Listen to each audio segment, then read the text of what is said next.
Hello and welcome back. Today we are going to talk about digital products, what they are, how to get started, why you should be selling a digital product regardless of where you are in life, what you're doing in life, what your knowledge, skills, and experience are. But first, we're going to go over a quick niche idea. I don't know if I've covered this one before. Maybe I have, maybe I haven't. Um, a couple ideas. One, you could talk about construction.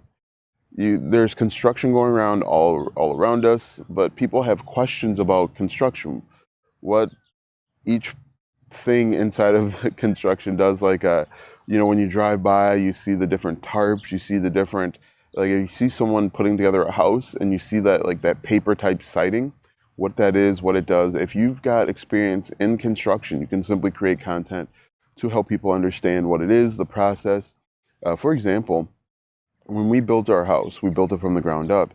We would drive by every single day to look at the different stages of construction, what it was doing, where it was at, and we would take pictures. I have hundreds, maybe thousands of pictures of my house in different stages being built. You could create content to help someone like me understand what the process is. Talk about the construction from the beginning, the different stages. You can even talk about where they get the parts from. Like our house was not weird. I guess it's pretty standard now, but what they do is they manufacture the home in other places and then they ship it in like panels. Where they ship it in, where they manufacture it, what it's made out of. You can talk about those different things and potentially make money. Another one, and this guy over right behind me, he's actually fishing. I think fishing is a huge niche. Fishing is super big. There's different types of fishing. There's lake fishing, like this guy's doing. There's saltwater fishing. There's bass fishing and sturgeon and crab fishing and octopus. There's all sorts of different fishing out there, and each one of those require different types of equipment. When the lake freezes over here, people will ice fish. That's always a big thing, and that's expensive. All of the things that are required there. I might have talked about that before. Anyway, let's talk about what digital products are. Simply put, a digital product is something that you create on your computer or have someone create it on their computer, and it is sold and delivered over the internet. So the process is really simple. You identify an audience, a pain point that audience is going through, and then you create a solution on your computer, and then you sell it to them. So common digital products that you might not be aware of are kind of like templates. So Instagram stories templates, Google Sheets templates. So if you've ever seen like budget trackers or PDFs, trackers, planners, things of that nature, online courses are technically digital products. Even I would say coaching is like a gray area. It's delivered over the internet, but it requires your time. Memberships are kind of that gray area. I like to think of a digital product as something that you can sell 24 hours a day where you don't have to be a part of the process. A physical product is something like this camera here where it has to be shipped. It's manufactured. It's a physical thing that you can hold. A digital product is basically a bunch of zeros and ones that sits on a hard drive, whether it's your hard drive or a Google Drive, and whenever someone buys it, they get access to it instantly or within 10 minutes. The benefit of a digital product is that you don't have to worry about shipping because as soon as they submit the payment, they get it. They can open it up and it's delivered. Another benefit of a digital product is that there's a high profit margin. This camera, I think, was like $700-800. But the profit margin for Costco, where I bought it, is extremely low. They're probably only making, let's say, like $30 or $40 per one of these sold. However, with my digital product, let's say I'm selling a $20 digital product, my profit margin is probably $19. I probably make $19 off of each one of those digital products because the only thing I've got to worry about is the payment processor, so the person that's making and collecting the payment for me, and the web page or funnel builder.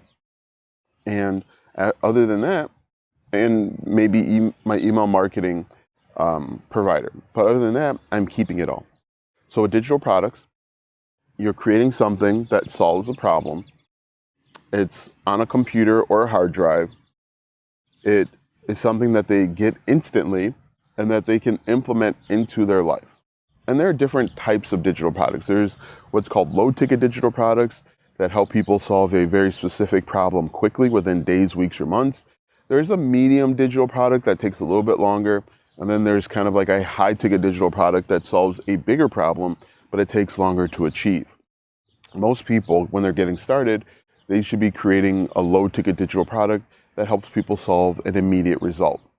For example, Instagram stories templates, which I talk about a lot, they solve an immediate problem. People want to grow their Instagram. They've learned that one of the best ways to do it is to start with stories, but then they were told to make your story stand out with different covers. So someone like me will create an Instagram stories template where they can download it right into their Canva account, make a couple changes, maybe they change the name, the title, and then they can download it to their phone and make the change. It helps them get an immediate result.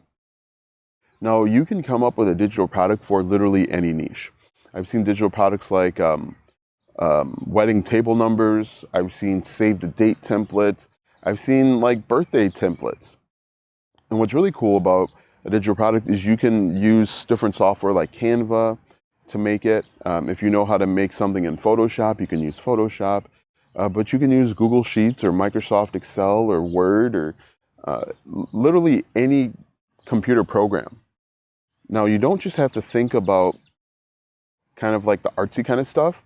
If you know how to create, if you know how to code, if you know how to program, you can create WordPress website templates. And really, you don't even have to know how to code. If you can know how to manipulate templates, you can kind of make your own. But there's an idea, an opportunity for literally anything and everything out there. And what's really cool is they can be really quickly to make, or they can be made really quickly. You can create your first digital product in a weekend is what I usually like to tell people. But make sure that your digital product solves a very specific result. People often struggle with selling them when they try and make them too big and they try and solve too many problems, and they are trying to solve every problem. And the bigger the problem, the longer it's going to take to solve, the less chances people are actually going to get the result that they're looking for, and they'll get frustrated and give up. But when it comes to digital products, here's the process. Think of a niche, think of a problem. In fact, there will probably be about 20 or 30 different problems that you can come up with, and then find a solution or create a solution for that problem. Again, templates, workbooks, ebooks, cheat sheets. Actually, workbooks work out really nice. And I like workbooks more than just ebooks, simply because the buyer has an active, they're actively participating in the solution that they're creating. For example, one of the first workbooks I created was an affiliate marketing workbook. It was, what was it called? I don't remember what it was called. Anyway, what I would do is I had like, it was kind of cool because it was a course that it was video training that told people how to fill out the workbook. So the first part of the workbook was helping people identify an affiliate product that they wanted to sell. So I had them write down 10 or 15 products. And then I had them choose one that was over 25. And then I had them go through and do a little bit of research. But the reason why I like workbooks over ebooks is because people oftentimes, they'll start reading an ebook and then they'll get distracted. Or they'll download the ebook and they never take action. But with a workbook, people are actively working on it. And when they're done with the workbook, they feel like they've accomplished something, and it empowers them to take the next step. And usually the next step is to create content. The next step could be to come back for additional help. But I like workbooks for that reason. Ebooks can work, but I think one of the drawbacks to ebooks is AI has really devalued them. And so people feel like they can just go on ChatGPT and get the result that they're looking for. However, if you do a workbook, it forces people to actually write stuff down. They feel like they're getting a result and they feel empowered. But it can be a short video course. You can even create a digital product where you're emailing You have an email newsletter where you're sending out, and you could send that automatically. One of the biggest benefits of a digital product is the automation aspect of it. As soon as people buy, you send it to them, and then you send them emails reminding them that they need to open up this thing and take action. But in its purest, simplest form, digital product is just the thing that you create to help people solve a result, and you deliver it over the internet. It's a series of zeros and ones. And you probably have purchased a digital product before. Now, you can sell these through Gumroad, Etsy, Creative Market. You can even use, digital product ideas are songs. If you've ever bought songs, if you've ever purchased B-roll, if you've ever purchased anything from Video Hive, if you've purchased like presets, like Adobe Photoshop presets or Adobe Premiere Pro presets, those are all digital products. So you don't just have to be in the marketing space. You don't just have to be in the creative space. You can create a digital product for literally anything and make money as long as it solves a problem. As long as it helps people get from point A to point B, while it saves them time, saves them money, and helps them avoid frustration. If you can do that, you can make money. You could even create recipe books are essentially digital products. I'm trying to think, there are so many different opportunities. Travel itineraries. I'm thinking here, I'm sitting down here by the lake, and coming to Kenosha is a decent tourist destination. People do it. And so I could come up with a 3-day itinerary, Friday, Saturday, Sunday, of things for them to do, places for them to visit. And you could do that if you lived in Chicago or Madrid or Paris or anywhere where it has a heavy tourist presence. You could even do it based on different conferences. For example, like Comic-Con. I don't know when that is, but that's always really popular. But people want stuff to do outside of just going to Comic-Con. People are going to want to know where to eat, where to sleep closest to the event. But it all comes down to identifying a problem. Once you identify the problem, you create something to help them solve that problem. And then the difficult thing, the most challenging thing is coming up with a way to market that problem. And usually you market that product through creating content to attract people to you. Now, you can just post it on Etsy, but it's really competitive, and you've got to learn Etsy SEO. If you learn how to market it on your own through social media, or you learn how to do it through Facebook ads, for example, or YouTube ads, you can charge a little bit more, you can find traffic a little bit quicker. Now, in general, there's two types of content. There's free content, there's paid content. There's benefits and drawbacks to each. Free content, organic content, is using YouTube, kind of what I'm doing right now, TikTok, LinkedIn, Twitter, wherever people are hanging out. The drawback to it is it can take a little bit longer to start getting data, start finding people that are interested in your content and your digital product. The benefit of it is you don't spend any money, you just spend time. And people trust you a little bit more. So if you're creating free content, you're building a community, you're building people that want to follow and comment and engage with you, they tend to trust you a little bit more, and they're going to be a little bit more forgiving, and you can start kind of pre-selling and making the money that way. If you use paid content, you can start making money faster. However, there's a little bit higher of a barrier. People aren't as trusting when it comes to Facebook ads, for example, or YouTube ads. There's a little bit of a hesitation, and you're going to potentially spend a significant amount of money up front to learn the data, right? So at the end of the day, it's all about data. All of these companies out here, whether it's YouTube or Spotify or Netflix or Hulu, they're all data companies. You're a data company. And what we're all trying to do, I'm a data company. What we're all trying to do is we're trying to collect data. Because if you can collect data, you can make business decisions that help you make more money, right? Spotify, TikTok, they're data companies. What they do with that data or how they get the data might be different. Spotify uses music to collect data. TikTok uses videos to collect data. But when Spotify has that data, they make suggestions based on the information that they have on their users. Same thing with TikTok, right? Same thing with YouTube. All of these companies are the same. They're trying to get data so that they can make better business decisions, so that they can keep people on the platform longer, so that they can make money. That was a quick side quest there. Anyway, digital products. What you should be doing is creating and selling a digital product that solves an immediate result. And you want to price that digital product somewhere where it's quote unquote an impulse buy. And you might be wondering what's an impulse buy.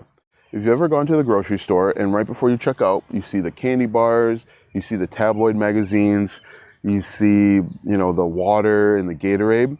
People, as they're checking out, they're looking at the magazine, they say, this is interesting, I'm just going to pick it up and buy it. Those are usually priced at what, $4.99, $5.99? That's an impulse buy, something where you don't have to overthink it. You'll just put it in the cart and you go. You want to price your first digital product so that people don't have to overthink it. They don't have to consult with friends and family. It's not a major life decision. And ideally, once you have this digital product that you're a low ticket digital product, you are selling it for $7 or $17. You're solving problems, you're building a mailing list, and you're helping people, and they're going to come back to you and they're going to want to spend more money with you. But ultimately, that's all we're doing here. We're collecting data, making better decisions, and then we are creating things that people actually want. So just to reiterate, because I think I started this like 3 or 4 different times. Process. Step number 1, pick a niche. Any niche will work. It should be based on your knowledge, skills, and experience. Once you have your niche or a problem you want to solve, think about a problem you can solve. Write down 5 or 10 sub-problems. So, for example, if a problem could be car repair. I talked about this in my last video. Car repair, repairing a Subaru Outback. That's a huge problem, big problem. So inside of that, we've got changing the oil, changing the brakes, changing, rotating tires, changing, that rear axle. Pick one of those problems. Once you have that smaller problem, you're going to create a step-by-step guide, whether it's a cheat sheet, a workbook, a mini course, a blueprint, a guide, whatever it is, to solve that problem. Once you've done that, you are then going to create content to market to attract people to you. So basically what that means is you're going to create YouTube videos about how to change the oil on a Subaru Outback, or things you didn't know about a Subaru Outback, for example. Or maybe a better example is, let's say you're in the wedding niche and you've created a wedding planner, a 6-month wedding planner. You've created the 6-month wedding planner using Canva. It's a PDF that you've got saved on your computer. You're going to upload that into Google Drive, and now you're simply going to create content to market it. You're going to do things like 10 ways to save $100, 10 ways to save money on your wedding. You're going to create a video step-by-step guide on getting married. 5 things that brides forget on the day of their wedding. How to have the perfect wedding in under $500, $5,000, $50,000, whatever it might be. You simply create those videos to attract people to you. Now, if you want, you can actually do ads as well. So you can do YouTube ads where you are talking about the pain point people are going through. Great news, you just got married. Bad news is you've never planned a wedding before. Let me help you solve that problem, type of stuff. Then you are going to create a sales page. That sales page is going to communicate the pain point that they're going through, the problem that they're currently going through, and how you've created something that is going to solve that problem. You're simply going to do that. Now, how detailed your sales page is going to be really all depends on how big the problem is and how much you're charging.